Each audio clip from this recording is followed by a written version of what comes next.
नमस्कार दर्शक बंधु मु परशुराम दास आपण मानक पूर्व पक्ष को स्वागत करुच्ची।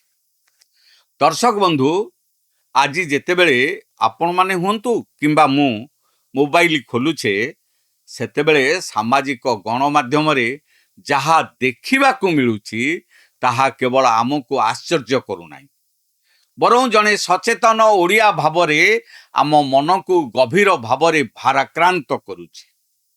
राजनीति रे मतभेद रही पारे, विचारधारार लड़ई रही पारे, गोटे दल अन्य दल को कड़ा समालोचना करिबा एक साधारण कथा, किंतु जेतेबेले राजनीतिर समस्त सीमा और शालीनता लंघी हो जाए सेतेबेले ताहा केवल व्यक्ति विशेष को नुहे बरं समग्र ओडिशार संस्कृति को लज्जित करे। आज आमे कोनोसी साधारण राजनैतिक मामला विषय कहवा जाऊना। आज आमर चर्चार विषय होची ओडिशार दुई जन प्रमुख तथा शीर्ष स्थानीय नेता, जड़े हेले विजु जनता दलर सभापति नवीन पट्टनायक, अन्य जनक बीजेपीर वरिष्ठ नेता धर्मेंद्र प्रधान। यही दुई नेता को केंद्र करी एबे सोशल मीडिया रे जो अरुचिकर और आपत्तिजनक भिडियो गुड़िक प्रसारित होउची ताहा आम राज्यर युव समाज को केउ दिग को नहीं जाउची ताहा चिंता करिवार बेल आसी जाइछि। आजिर पॉलिटिकल भागवत रे आमे आलोचना करिबा एई विवाद प्रकृत रे केउठो आरंभ हैला, एहार पछरे कहार हाथ अछि एवं सबुठु बड़ कथा हैला गोटिए पटे समय वेदना साउंटुथिबा नेतांक स्थिति को किपरि सेमानंकर निजस्व गणमाध्यम संस्था पानी पकई देला ताहार पूर्णांग चित्र आपण माने देखुथांतु। पूर्व पक्ष मोर आपण मानको अनुरोध आम चैनल को लाइक करंतु, सब्सक्राइब करंतु आउ बंधु मानक सहित अधिकरु अधिक शेयर करंतु।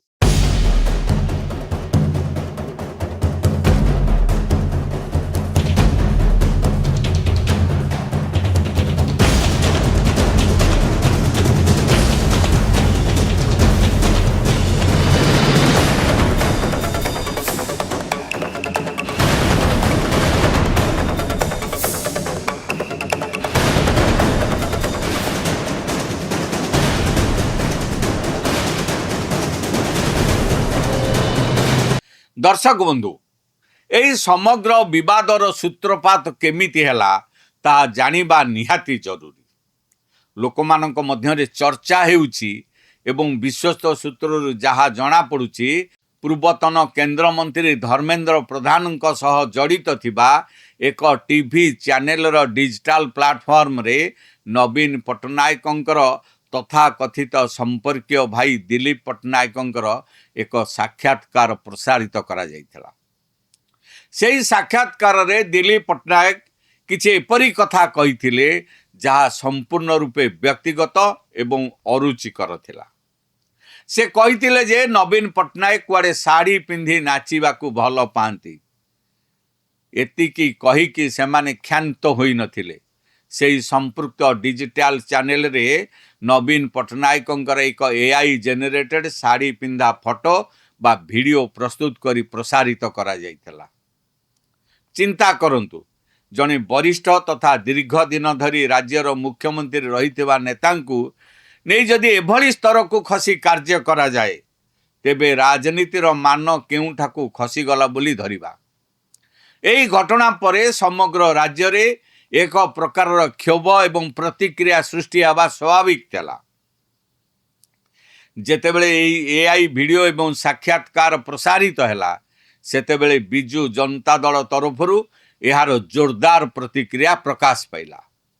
बीजेडी कर्मी ठारू आरंभ करी बड़ बड़ सांसद एवं नेता माने एबे सामाजिक गणमाध्यम रे बीजेपी नेता धर्मेंद्र प्रधान को व्यक्तिगत भावे टार्गेट करी वीडियो प्रसारित करिबारे लागिछन्ति।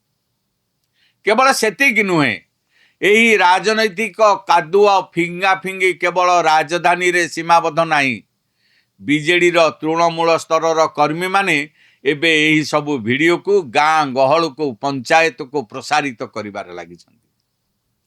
फलस्वरूप ओडिशार ग्रामांचलर युवपीढ़ी एवं साधारण लोकंक मनरे ଏକ ବିଷାକ୍ତ ରାଜନୈତିକ ବାତାବରଣ ସୃଷ୍ଟି ହେଉଛି। ଯେହେତୁ ଏହି କାମଟି ଧର୍ମେନ୍ଦ୍ର ପ୍ରଧାନଙ୍କ ସଂସ୍ଥା ବା ସେମାନଙ୍କ ସହ ଜଡ଼ିତ ଗଣମାଧ୍ୟମ ଦ୍ୱାରା ହୋଇଛି, ତେଣୁ ବିଜେପି ନେତା ଓ କର୍ମୀମାନେ ଏଥିରେ ସିଧାସଳଖ ମୁଣ୍ଡ ପୁରଉନାହାନ୍ତି, ଏହାର ସଠିକ୍ ପ୍ରତିରୋଧ କରିପାରୁନାହାନ୍ତି। କିନ୍ତୁ ଏହାର ପରିଣାମ କ'ଣ ହେଉଛି? ରାଜ୍ୟର ଦୁଇ ଜନପ୍ରିୟ ଶିବିରର ନେତାମାନେ ପରସ୍ପରକୁ ତଳକୁ ଟାଣିବା ଚକ୍କରରେ ସମଗ୍ର ଓଡ଼ିଶାର ମାନସିକତାକୁ ଦୂଷିତ କରୁଛନ୍ତି। ଦର୍ଶକ ବନ୍ଧୁ, ଏହି ସମଗ୍ର ଘଟଣାରେ ସବୁଠୁ ବଡ଼ ବିଡ଼ମ୍ବନା କ'ଣ ଜାଣିଛନ୍ତି? ଗୋଟିଏ ପଟେ ଯେତେବେଳେ ମନ୍ତ୍ରୀ ପଦ କିମ୍ବା କ୍ଷମତା ହରାଇବା ପରେ ବିରୋଧୀ ଦଳର ଉପନେତା ପ୍ରସନ୍ନ ଆଚାର୍ଯ୍ୟଙ୍କ ଜନ୍ମଦିନ ପାଳନକୁ ନେଇ ଜନସାଧାରଣଙ୍କ ମଧ୍ୟରେ ଧର୍ମେନ୍ଦ୍ର ପ୍ରଧାନଙ୍କ ପ୍ରତି ଏକ ଭଲ ସମବେଦନା ସୃଷ୍ଟି ହୋଇଥିଲା, ସେତେବେଳେ ଠିକ୍ ସେହି ସମୟରେ ତାଙ୍କର ନିଜସ୍ୱ କିମ୍ବା ତାଙ୍କ ସମର୍ଥିତ ଟିଭି ଚ୍ୟାନେଲର ଏହି କାଣ୍ଡ ସେହି ସବୁ ସମବେଦନା ଉପରେ ପାଣି ପକାଇଦେଲା। ଏହାର ଅର୍ଥ କ'ଣ? ନେତାମାନେ ନିଜେ ନିଜର ଭଲ କାମ କିମ୍ବା ଜନସାଧାରଣଙ୍କ ଠାରୁ ମିଳୁଥିବା ସମବେଦନାକୁ ନିଜ ହାତରେ ନଷ୍ଟ କରିଦେଉଛନ୍ତି। ଯେତେବେଳେ ଗଣମାଧ୍ୟମର ବ୍ୟବହାର ନିରପେକ୍ଷ ଖବର ପରିବେଷଣ ପାଇଁ ନ ହୋଇ କେବଳ କାହାକୁ ବ୍ୟକ୍ତିଗତ ଭାବେ ସମାଲୋଚନା କରିବା ବା ଅପମାନିତ କରିବା ପାଇଁ କରାଯାଏ, ସେତେବେଳେ ସେହି ଗଣମାଧ୍ୟମ ଉପରୁ ମଧ୍ୟ ଲୋକମାନଙ୍କର ବିଶ୍ୱାସ ଉଠିଯାଏ। ଆଜି ସ୍ଥିତି ଏମିତି ହୋଇଛି ଯେ ଲୋକମାନେ କହୁଛନ୍ତି ସବୁ ସାରିଦେଲେ। ରାଜନୀତି ଯେଉଁଠି ଏକ ସେବା ଓ ନୀତି ଆଧାରିତ ମାଧ୍ୟମ ହେବା କଥା, ତାହାକୁ ଆଜି କିଛି ଲୋକ ବ୍ୟକ୍ତିଗତ କାଦୁଅ ଫିଙ୍ଗାଫିଙ୍ଗିର ଆଡ୍ଡା ବନେଇ ଦେଇଛନ୍ତି।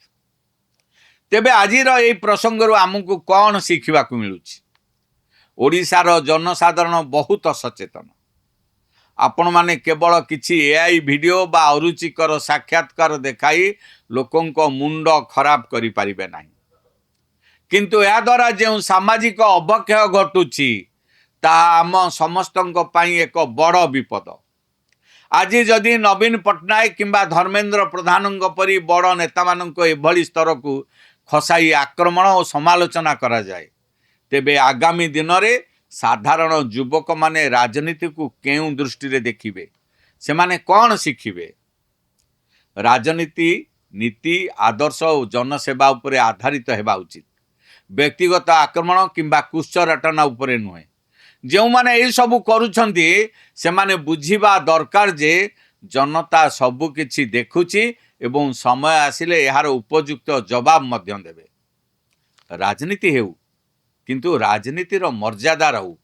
ନବୀନ ପଟ୍ଟନାୟକ ଓ ଧର୍ମେନ୍ଦ୍ର ପ୍ରଧାନ ଦୁଇ ଜଣଙ୍କ ରାଜନୈତିକ ମତ ଅଲଗା ହୋଇପାରେ,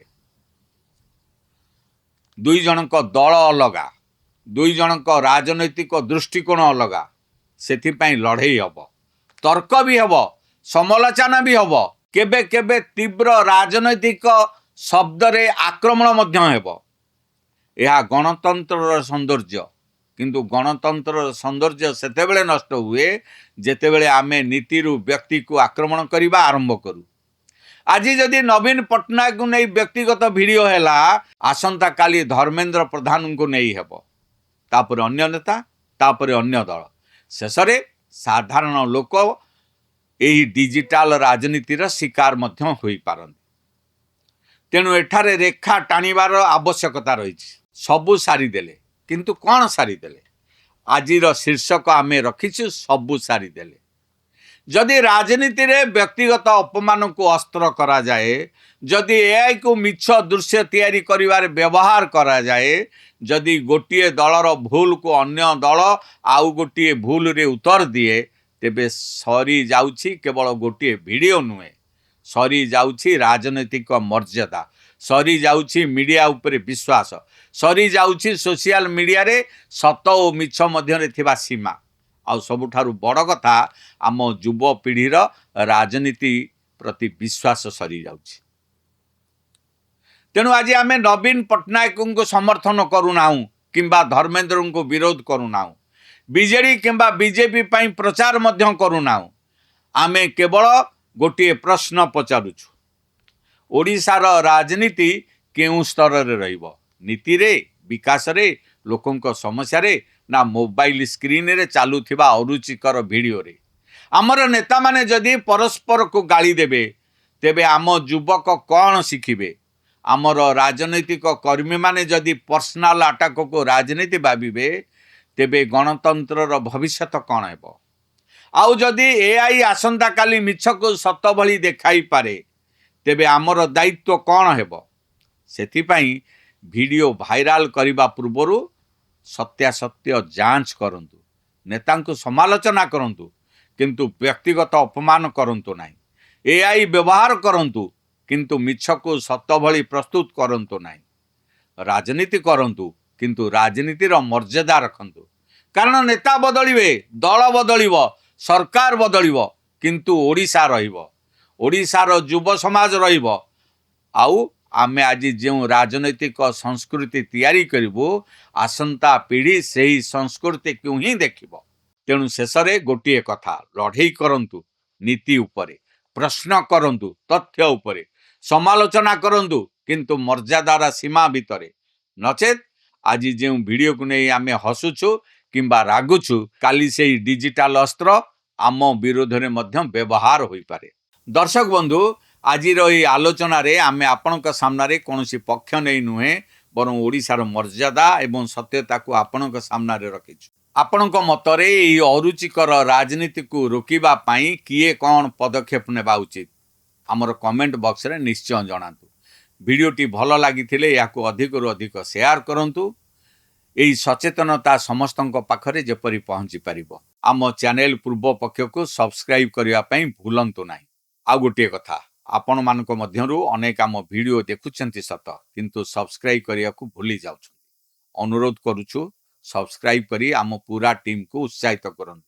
ଫେସବୁକରେ ମଧ୍ୟ ଆମ ସହ ଯୋଡ଼ି ହୋଇ ରୁହନ୍ତୁ। ଏଇଠି ଶେଷ କରୁଛି ଆଜିର ପଲିଟିକାଲ ଭାଗବତ।